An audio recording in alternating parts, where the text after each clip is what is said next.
በግልጥ ይመጣል፣ አምላካችንም ዝም አይልም። እሳት በፊቱ ይነዳል፣ በዙሪያውም ብዙ አውሎ አለ። በላይ ያለውን ሰማይን ምድርን በሕዝቡ ለመፍረድ ይጠራል። እንደ ሕጉ መሥዋዕትነት የሚያቀርቡትን ጻድቃኑን ሰብስቡለት። ሰማያት ጽድቁን ይናገራሉ፣ ልዑል እግዚአብሔር ፈራጅ ነውና።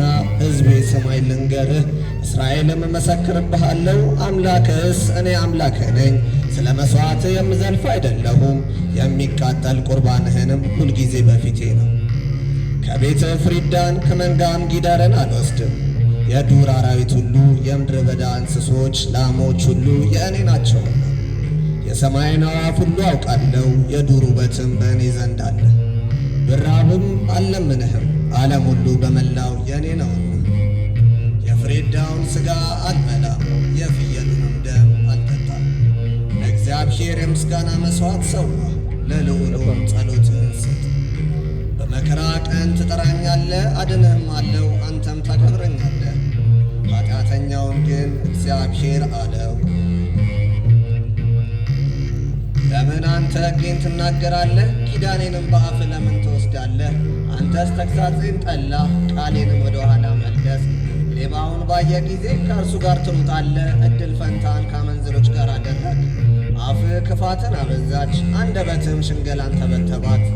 ተቀምጠም ወንድምህን ታማዋለህ፣ ለእናትህም ልጅ ዕቅፋት ታኑር። ይህን አድርገህ ዝም አልኩ፣ ኃጢአት አማረችህ። እኔ እንዳንተውን ዘንድም ጠረጠርክ፣ በፊትህ ቆሜ ልዝለፍህ። እግዚአብሔርን የምትረሱ እናንተ ይህን አስተውሉ፣ አለዚያ ግን ይነጥቃል፣ የሚያድንም የለም። የከበረች መሥዋዕት ታከብረኛለች፣ እግዚአብሔርን ማዳኑን ያሳየባት መንገድ በዚያ አለች።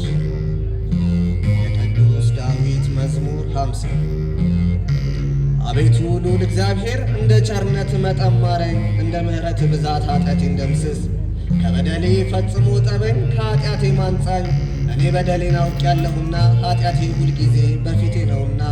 አንተም ብቻ በደልኩ፣ በፊትም ክፋትን አደረግሁ። በነገርህም ጸድቅ ዘንድ በፍርድ ታሸንፍ ዘንድ። እነሆ በኃጢአት ተጸነስኩ፣ እናቴም በዓመፃ ወለደች። እነሆ እውነትን ወደድክ፣ የማይነገር ስውር ጥበብን አስታወቅከኝ። በሂሶጵ እርጨኝ እነጻማለሁ፣ እጠበኝ ከበረዶ ይልቅ ነጭ እሆናለሁ። ሐሴትንና ደስታን አሰማኝ፣ የጻድቃን አጥንቶች ደስ ይላቸዋል። ከኃጢአቴ ፊትህን መልስ፣ በደሌን ሁሉ ደምስስልኝ።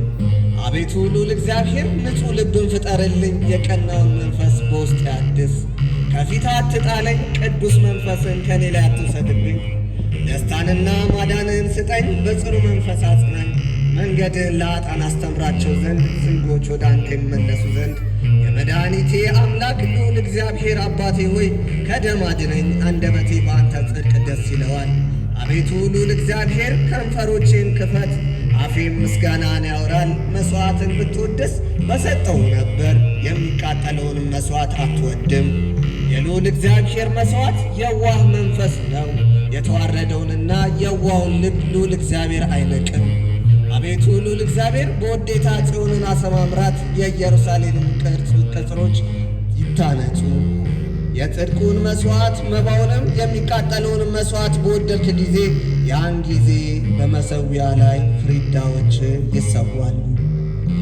የቅዱስ ዳዊት ጸሎቱና በረከቱ ከመላው ሕዝበ ክርስቲያን ጋር ከሀገራችን ኢትዮጵያ ከደብረ ጽባህ ቅዱስ ሚካኤል ጋር ጸንቶ ይቆየን። አሜን።